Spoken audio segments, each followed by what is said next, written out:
All of us live three very different lives. One is our public life, the second one is our private life, and the third is our secret life. And unfortunately, in this day and age, because of the pull and the pressures and the desires to fit in, to be accepted, to feel like we're enough, we do and say things merely for a like on a status.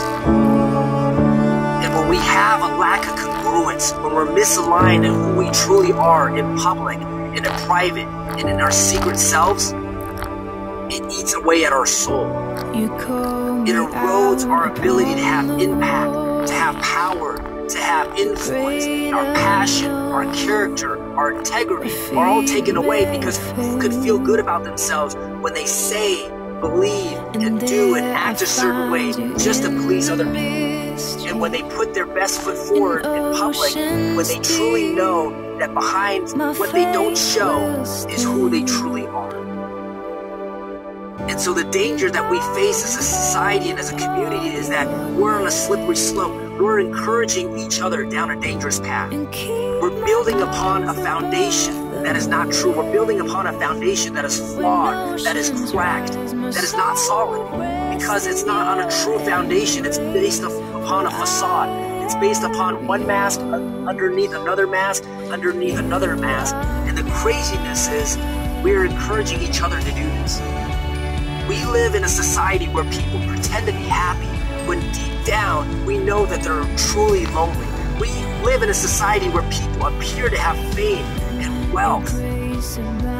But if you peel the covers, you'll discover that their businesses and their personal finances are in disarray. We live in a society where people post pictures of their kids and families, and everything appears to be picture perfect. When in reality, that's not the truth, because we know that families are messy. And parenting is messy. You're going to have challenges. You're going to have struggles. You're going to have issues of discipline.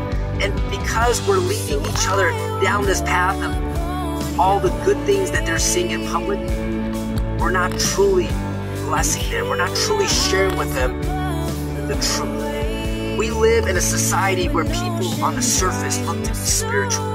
But if you get to know them, you'll understand and realize that they'll share with you that their intimacy and their relationship with God and themselves with others are nowhere where they want it to be. They're distant. We live in a society where people put pictures of themselves with bulging chests and ripped six-packs and biceps bigger than my head. But in reality, they're putting toxins in their body. They're eating like crap. And when they eat like crap, they feel like crap. And so they may look like they're in optimal prime physique physically, but their vitality and their innards, their inner self, their organs are heading down a trajectory that is not sustainable. We have people who are truly, truly funny when you're around them.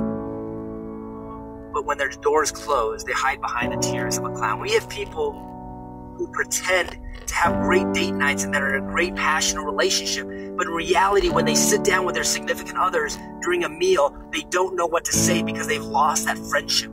They've lost the sense of adventure. They've lost that sense of intimacy. And when the lights turn off at night, they feel lonely. We have women who put on beautiful, beautiful gowns and dresses and who look absolutely glamorous with their earrings and with their jewelry, with their makeup and with their perfume and fragrance.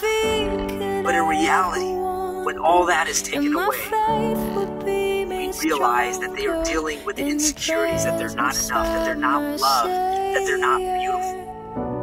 When they fail to realize that their true beauty comes from inside, it's not outside. And so the truth is that all things in life come from inside out.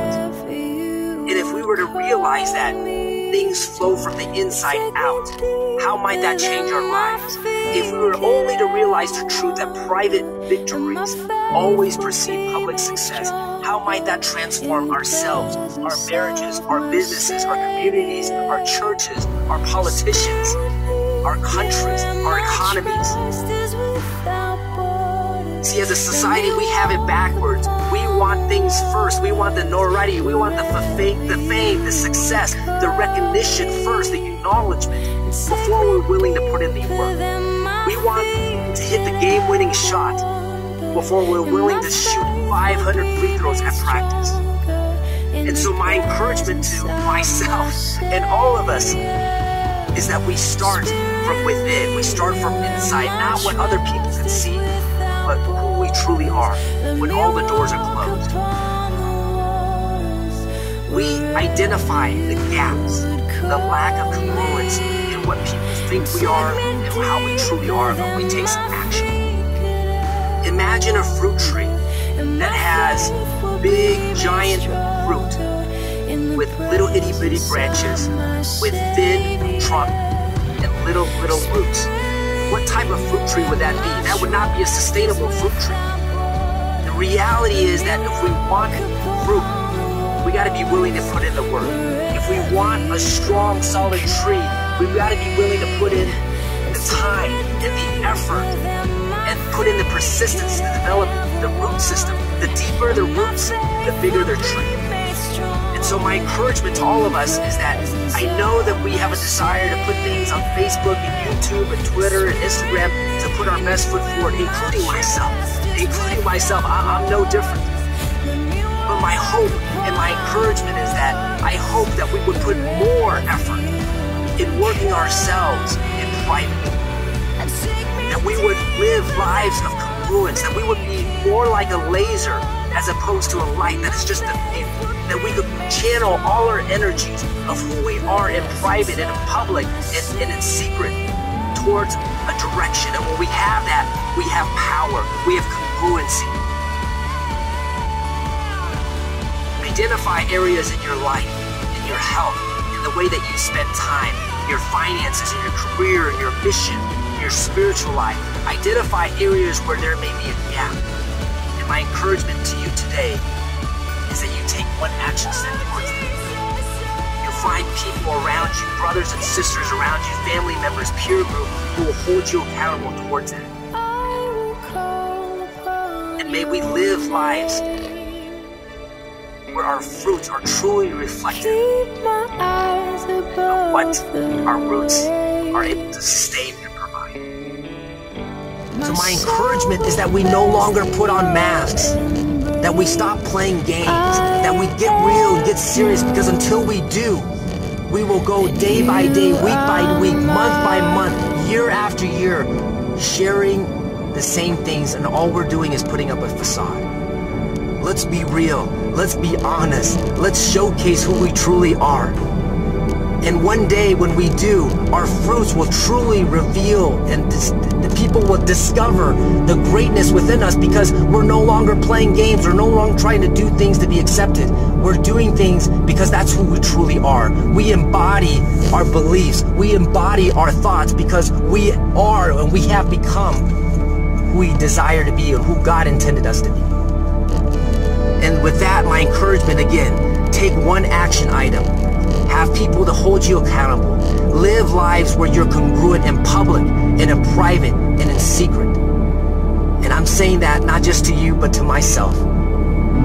May we live lives day after day, seeking constant and never-ending improvement. And I'll see you at the top. God bless.